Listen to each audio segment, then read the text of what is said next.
call it a local farmer or call it a wholesale distributor who isn't going to restaurants or can't get the food to restaurants anymore, but then the grocery stores are completely empty. The shelves are empty. So we give him a web link, and now he can give any of that food to anyone.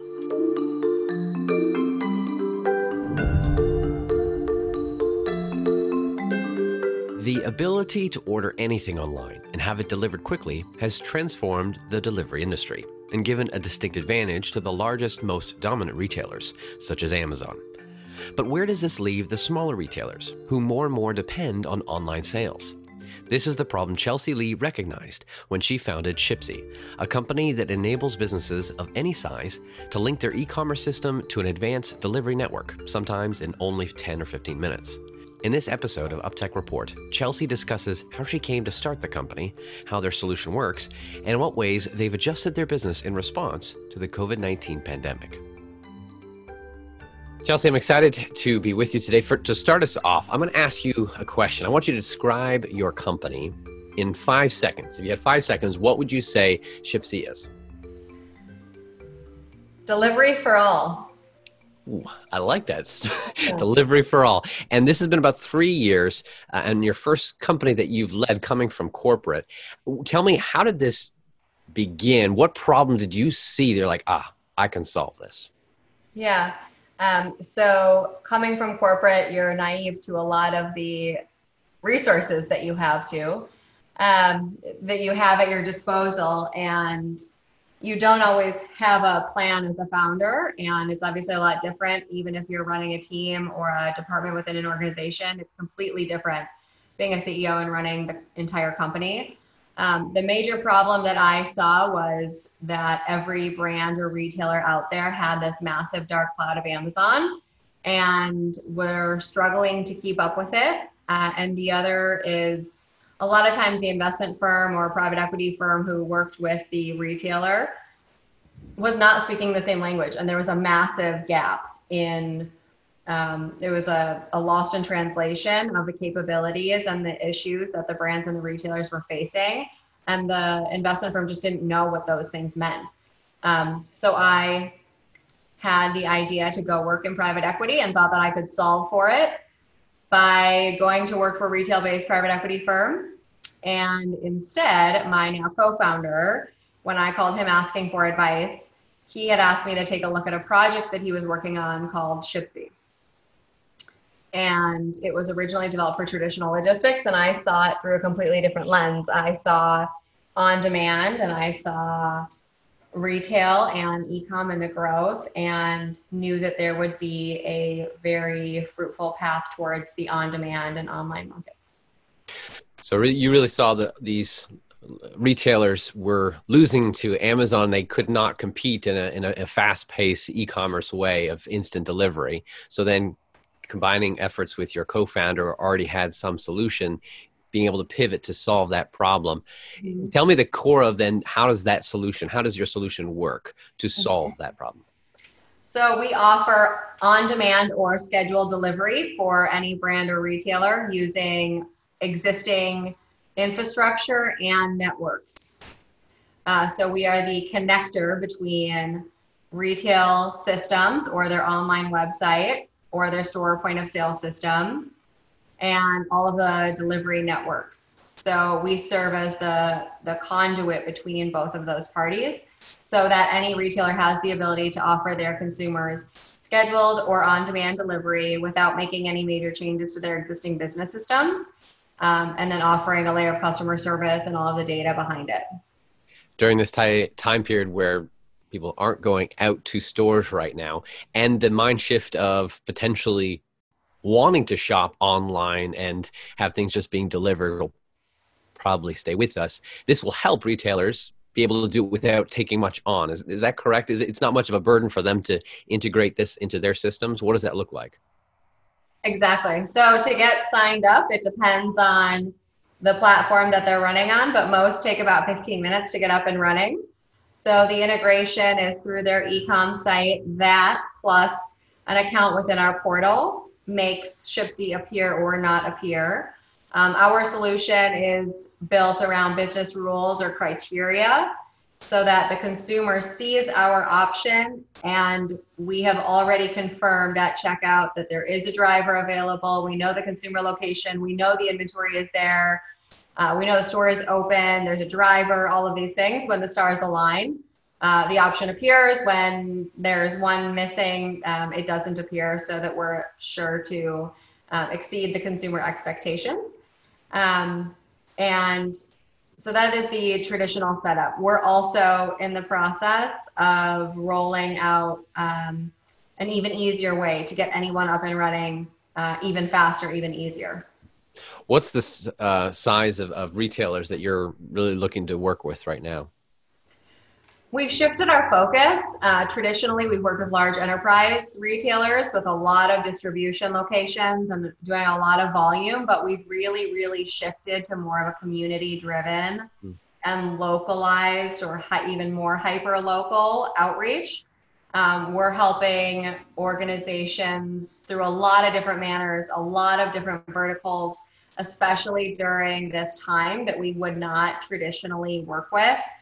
Just because they don't have that many customers that are ordering from that area, or they're a smaller brand. But for example, there's a food wholesaler that traditionally sells to restaurants, and we're not really, really that interested in getting in the food space.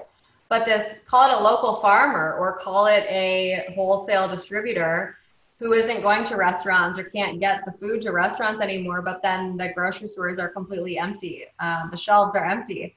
So we give him a web link, and now he can give any of that food to anyone. And wow. That setup process is 5-10 minutes. So it almost seems like a plug and play solution for anyone selling something to just, all right, now I actually have a whole delivery network available to my product. Exactly. Yeah. How does then your technology differ from any other competitors or other options out there? So we have a unique solution in that when our hand is in the pot, we bring enormous value to everyone involved. So what I mean by that is the retailer has the ability to use their distribution or stores, warehouses, distribution centers as fulfillment centers. And we are not limited to a specific geography because we are an aggregator of all of these networks. So for a retailer, the value prop is not no limit on geography, or we don't have a limited geographic reach. We battle out the best price and the networks available for them. We do the integration into their systems. We send out the notification, the real-time tracking, the communication behind it. Our delivery networks like it because on average, they make 5 to 6 times more per delivery if they're a driver, and the success rate increases or improves by anywhere from 15 to 20% if you are a delivery network. I appreciate how it's a win-win-win then for all parties involved. That's the best case. Even conversion. We across our database, the conversion rate improves by 13%.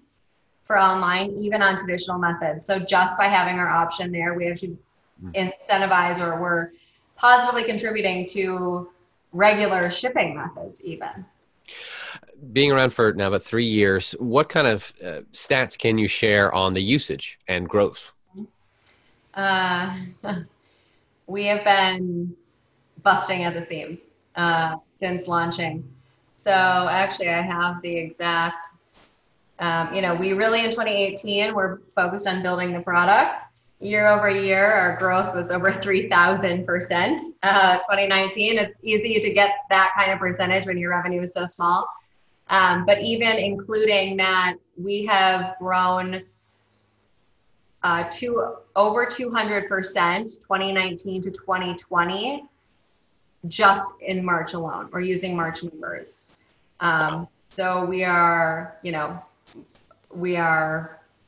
continue to grow and will continue to grow. We're, every week we grow anywhere from 10 to 80%.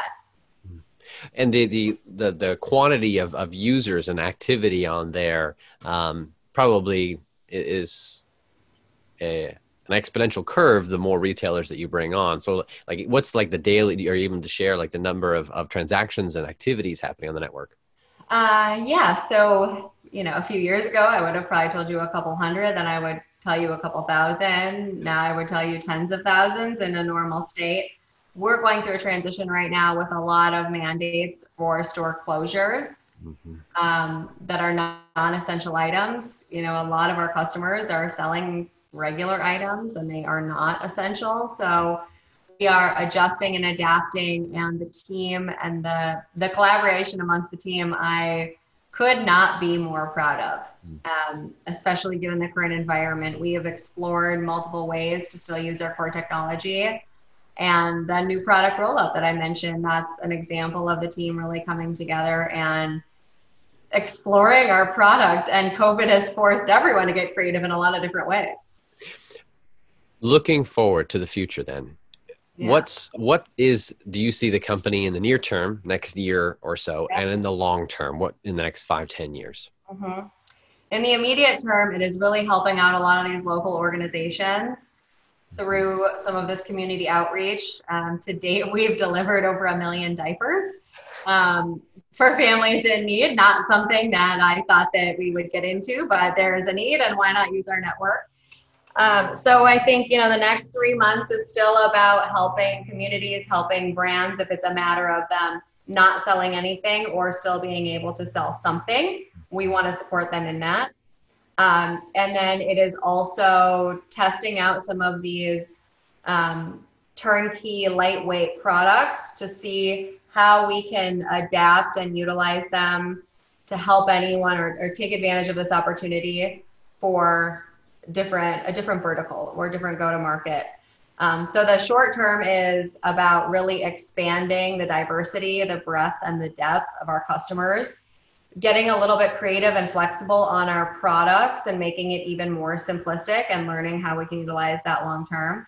As far as more of a 3 to 5 year, it's really about us being the leader on the on-demand and delivery space for retail technology, and utilizing some of the learnings even from the current environment to our advantage. So towards the end of the year in Q3, we're also rolling out something that came up quite organically with our product, which is if a customer is going to the store and buying something, going to the store, making the purchase, taking it out with them immediately, great. That's kind of one bucket. Anything else, whether it is on-demand delivery or scheduled delivery or curbside pickup or buy online, ship from store, our technology already does all of those things. So that has been a massive learning curve. The fact that we can support curbside pickup, or a retailer can lean on Shipsi to do every other model, every other channel of getting product to their consumers, aside from them buying it in the store. And it's one vendor to deal with, and it's one person to vet out. It's one sales cycle. It's really just a win-win-win.